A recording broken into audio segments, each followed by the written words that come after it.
नमस्कार, मैं हूं शैली खंडेलवाल और आप देख रहे हैं बीबीए वर्ल्ड न्यूज। ईरान और इसराइल के बीच बढ़ते युद्ध के खतरे ने एक बार फिर मिडिल ईस्ट समेत दुनिया के कई देशों को टेंशन में डाल दिया है। इसराइल और अमेरिका से लगातार मिल रही जान से मारने की धमकियों के बाद ईरान के supreme leader ayatollah Ali Khamenei ने अपना उत्तराधिकारी चुनने का फैसला कर लिया है। सामने आ रही रिपोर्ट्स की माने तो खामेनेई ने अगले ईरान के सुप्रीम लीडर के तौर पर 3 लोगों के नाम का चयन किया है। हैरान करने वाली बात यह है कि उत्तराधिकारियों की लिस्ट में खामेनेई के बेटे का नाम नहीं है, जिन्हें ईरान का अगला सुप्रीम लीडर माना जा रहा था। ईरानी अधिकारियों ने कहा है कि खामेनेई इस बात से पूरी तरह वाकिफ है कि इसराइल या अमेरिका उन्हें कभी भी निशाना बना सकते हैं। उन्हें ये भी लगता है कि अगर उनकी हत्या हुई तो उन्हें शहीद माना जाएगा। इस खतरे को देखते हुए उन्होंने उत्तराधिकार की प्रक्रिया में तेजी लाने का आदेश दिया है। फिलहाल सामने आए 3 मौलवियों के नाम के बारे में स्पष्ट जानकारी नहीं दी गई है, लेकिन सूत्रों के मुताबिक अली रेजा अराफी, अली असगर हिजाजी, असीम हुसैनी बुशहरी, अली अकबर विलायती का नाम शामिल है। ऐसे ही देश विदेश की ताज़ा खबरों के लिए देखते रहें बीबीए वर्ल्ड न्यूज।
नमस्कार, मैं हूं शैली खंडेलवाल और आप देख रहे हैं वीबीए वर्ल्ड न्यूज।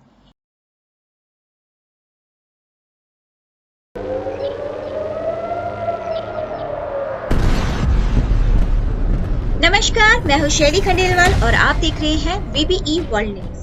वाणिज्य मंत्रालय एक अहम बैठक करने जा रहा है। इस बैठक में ईरान इजराइल युद्ध के हालात और उसके भारत पर असर की समीक्षा की जाएगी। इस बैठक में हितधारक, शिपिंग लाइंस, निर्यातक, कंटेनर फर्म्स और अन्य विभागों के लोग शामिल होंगे। बैठक की अध्यक्षता वाणिज्य मंत्रालय के सचिव सुनील बर्थवाल करेंगे। बर्थवाल ने कहा है कि भारत हालात पर लगातार नजर बनाए हुए है। व्यापार पर क्या गहरा असर होगा, ये भी जान लेते हैं। निर्यातकों का कहना है कि ईरान और इजराइल की लड़ाई अगर लंबी चलती है तो इससे दुनिया भर के व्यापार पर असर होगा और हवाई और समुद्री तरीके से सामान भेजने की लागत बढ़ जाएगी। आशंका है कि दोनों देशों की संघर्ष का असर समुद्री नौवहन पर भी होगा और होर्मुज जल डमरू मध्य और लाल सागर से गुजरने वाले जहाजों की आवाजाही बाधित हो सकती है। भारत को 2/3 कच्चा तेल और आधा एलएनजी आयात होर्मुज जल डमरू मध्य से ही होता है। युद्ध के चलते ईरान ने इसे बंद करने की धमकी दी है।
Six days into war, and Iran has now done what many feared, crossed the hypersonic threshold.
The Fatah-1 wasn't a prototype, but it is operational. According to Iranian officials, dozens of Fatah missiles were already deployed during the October 2024 barrage, and many more are ready. This time, they've reportedly hit central Israel, Haifa, Tel Aviv, igniting fires in civilian zones and damaging critical infrastructure. All of this while Israeli systems scramble to respond. One missile strike tore through parking lots, and another triggered explosions near Haifa's fuel depots. Remember, this is from a weapon that most Western analysts weren't even sure that Iran would use, and now it is out of the box. Why is this such a big deal? Because hypersonic warfare erodes deterrence. Air defense is no longer guaranteed. Civilian zones are no longer safe. Strategic targets are no longer immune. If Fatah-1s become regular features in Iran's arsenal, Israel can't intercept every missile. It simply doesn't have the numbers or the technology. This means higher casualties, more destruction, and a forced reconsideration of what air superiority really is.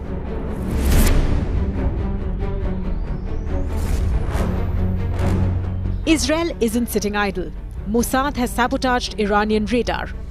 Israeli jets have bombed missile factories in Karaj and struck centrifuge facilities near Tehran. The IDF says it's eliminated a third of Iran's missile launchers. But launchers are mobile.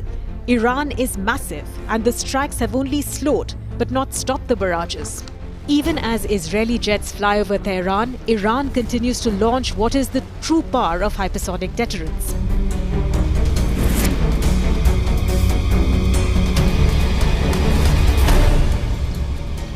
Even America's THAAD system, deployed in Israel last year, can't reliably intercept hypersonic missiles.